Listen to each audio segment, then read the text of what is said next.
to this global startup news report powered by Founder Institute. Today we're going to be highlighting some top startup news stories and media features from across the globe. We have some freshly announced fundraising rounds to talk about, at least one company acquisition to share with you. And sometimes we'll just be sharing here like high profile media features or general impressive milestones that companies are hitting. So let's get right to it. First, my name is Dustin Betts. I'm a community and content manager at Founder Institute. And here with me today is Martine Martinez. He is the executive director of FI Texas statewide, and he's an entrepreneur in residence at Founder Institute HQ. Welcome, Martine. Thank you, Dustin. Welcome, everybody in the FI family, whether you're joining us on Twitter, LinkedIn, YouTube. We're on Facebook too, right, Dustin? Yep, we're hitting everything. We're hitting everything. I think we got 300,000 followers across this whole place. So if you're joining us, forgive us. This is like a technical rehearsal check, but we're doing it live because, hey, that's what we do here in FI land. Leave comments. I think we can see all of it. We're using Restream. It's helping us be able to broadcast across a whole different variety of channels. So we'll see these things in real time. We're going to try and do this pretty regularly, but forgive us for the first run. It's a pilot. We're trying to make this work for all of you. And hopefully you'll learn a little bit more about what we do at Founder Institute at large, and really as we champion some of these amazing startups that aren't just getting out of the core program in recent memory, but they are building. They've been building, and they're raising monster rounds. They're growing tremendously, and they're affecting great change, whatever it is they're doing throughout the world. So otherwise, please sit back for a minute. We're going to run through this real quick, learn a little bit on the ropes, kick the tires on the Restream. But otherwise, bear with us. Back to you, Dustin. Yeah, perfect. So really quick, like for anybody who's not familiar with Founder Institute, which would be odd because you're presumably watching this live streamed on one of our social channels, but we're the world's largest pre-seed startup accelerator. So we're operating across more than 200 cities and 90 countries worldwide. You can learn more all about the Founder Institute at our website. It's fi.co. So without further ado, here we go. We're going to dive into some of these top startup news stories of the past month, and we're going to share links to all the stories that we're talking about right now here on Restream. We're going to live tweet them out. So if you're can go find us on Twitter. Our account handle is @founding. If you want to see links to any of the stories that we're talking about today. So take it away with the first story, Martine. All right, our first one is coming out of FI London, Oddbox. Oddbox just landed a £16 million Series B investment. Funds coming from Berta Principal Investments that are going to help enhance customer experience, expand the UK footprint in general, increase sharing options for their staff. We'll be dropping things in the feed on our Twitter, so be sure to go check out what's going on at Oddbox. In short, they're a veggie box delivery service. They're making an impact, reducing food waste in general. That's a big deal right now. I mean, it's always been a big deal in the developing worlds. We waste too much food, Dustin. So that's what Oddbox is trying to do and help resolve a little bit of that. So they're really working, with a little odd-shaped fruit, hence the name. Working with local farms throughout the UK area, but otherwise that would go straight to the bit. So Oddbox, you're doing some amazing things. BPI is joining Oddbox as existing investors, Mersha Asset Management, and Cedars, which led their previous £3 million, it's UK money, funding round back in March of 2020. Dustin, what's going on the other side of the world? So the next company we're going to talk about is called Genially. This is an FI Andalusia company. So from southern Spain, they've raised a $20 million Series B. The round was led by 645 Ventures and Owl Ventures to make interactive content more of a global standard. So $20 million is a round that's pretty sizable anywhere, but especially in Spain. This company, Genially, was founded in Spain in 2015. More recently, they've opened a U.S. office that's based in New York. But this is really a big global market that Genially is going after. The tool basically allows you to create presentations, infographics, other animated content, and you can do it sort of all by yourself, or with your team. With little to no design knowledge. So a bit like Canva, I guess. I don't know if they would like that direct comparison, but that's certainly a similar, you don't need to have a whole lot of design chops to use the tool. And there's a really cool quote in here from the round that we want to share. It's from Juan Rubio. He's the co-founder and CEO. And he said that Henley is really ready for the next stage of growth. So making Henley a global and iconic company has always been part of their vision. They wanted to create a new standard around communication with interactive content, and they believe that this round is an important step towards realizing that vision, not so much for the capital received, but especially for the new valued partners that they're bringing on board. So yeah, really cool round from a company that's based in southern Spain. That's rad. All right, we're going to bounce across the pond, ladies and gentlemen. We're going back to Orange County, California in the U.S. for Kalent. Kalent's announced a $16 million growth equity investment to fuel cloud-native solutions on AWS. For those of you that may not be in the IT technical space, they're focused on containerization.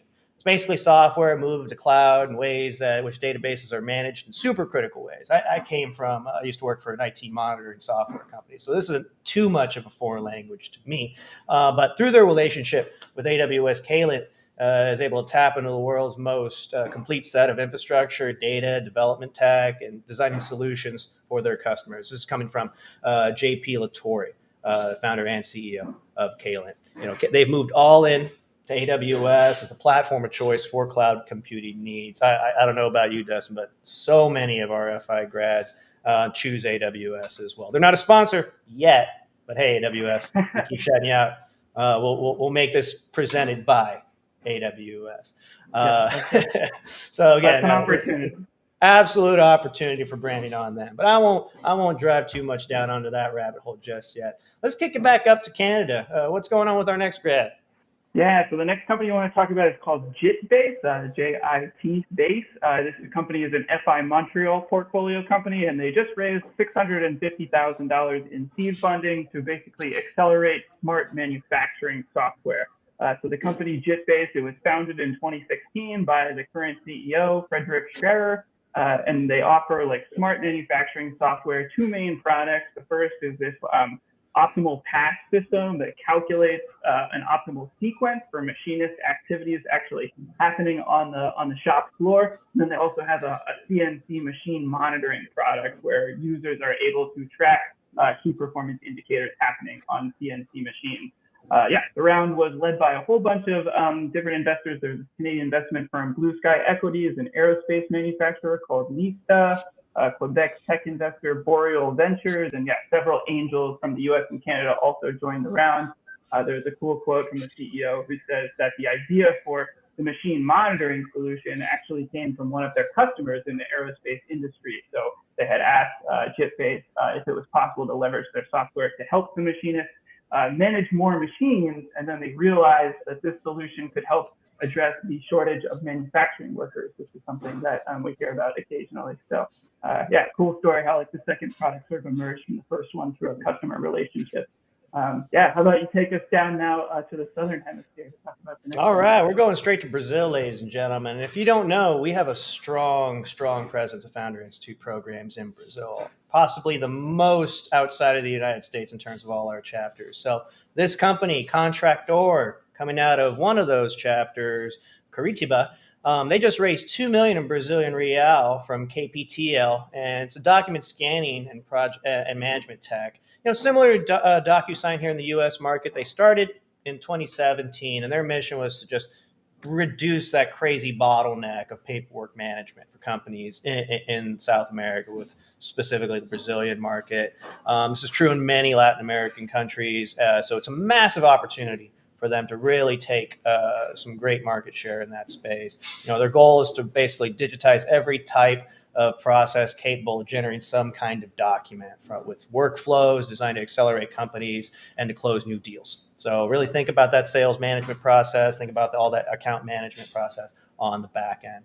They're a SaaS company focused right now on small, medium enterprise level companies that also serve clients at the large scale, such as Unimed and Banco de Brazil. I think that's the biggest bank in that country, which is a pretty big country. So starting at the beginning of the pandemic, they made clear that the potential for digitization was even more real. They started this, and they've been growing pretty quickly.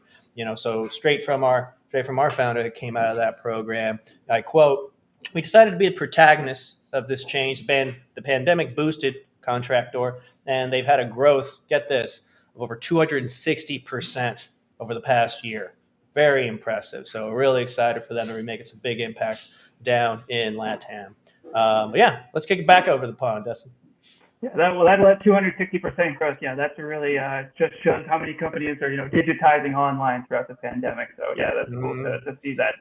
Okay, the next one we want to talk about is called Gamestick. As you mentioned, we're now back across the pond. Gamestick is also an FI London portfolio company. They announced angel investment totaling £340,000 to fuel the growth that they're seeing in the mobile esports space. So Gamestick is really mobile-based gaming, but it's players who are actually competing for real prizes. And so, yeah, gaming's already the biggest entertainment industry in the world. For those who aren't like that into gaming, that's been that way for like a while now, but that still strikes some people, who aren't into gaming as a surprise. But yeah, gaming's already the biggest entertainment industry by revenue.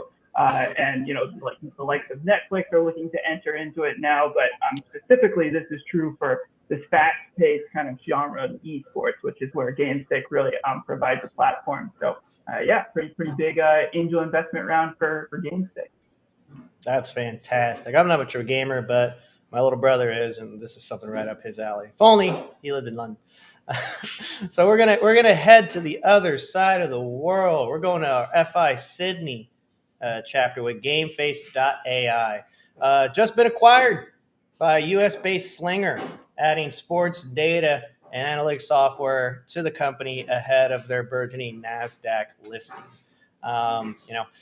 They perform, basically what they're up to is that they perform instant video footage analysis that brings key events and insights from the match that you're watching, be it a soccer match or football over there in Australia, our traditional American football, basketball, etc. They track every aspect of that match for any sport, including player tracking, ball tracking, match events such as goals, assists, shots, you name it, they cover it. So it's a great acquisition, great win for GameFace.ai, and we congratulate them as they join the Slinger company as they get and go public on the NASDAQ. But I think that might be it for our September roundup. And I do want to give a shout out to Kate Campbell, our inaugural commenter, who it looks like she came in on the LinkedIn chat. All she said was stream. So thank you, Kate. Brought it on screen. That's how we can do that. So if you have if you have questions, put them in the chat and we'll bring them on screen for next time. We're gonna try to do this all the time. So hopefully we'll have some featured guests after we go through those news. Maybe one of these amazing founders that are coming in. Let us know who you want to see. We'd love to have them, and we're here for you.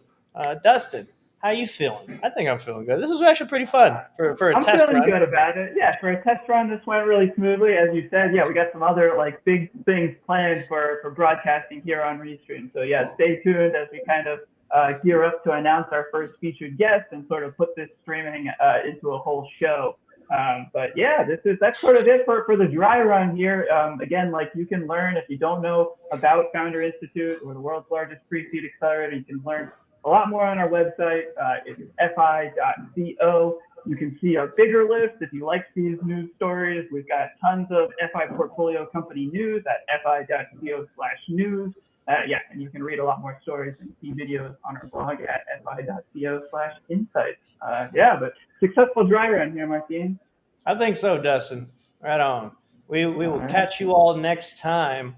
Whenever that is, but it'll be very soon. So just be on the lookout. Make sure to hit subscribe and all those fun things that you say on YouTube videos. That's right. But we'll catch you all next time. I'll play us out here with the animation. So, all right. Thanks, everyone.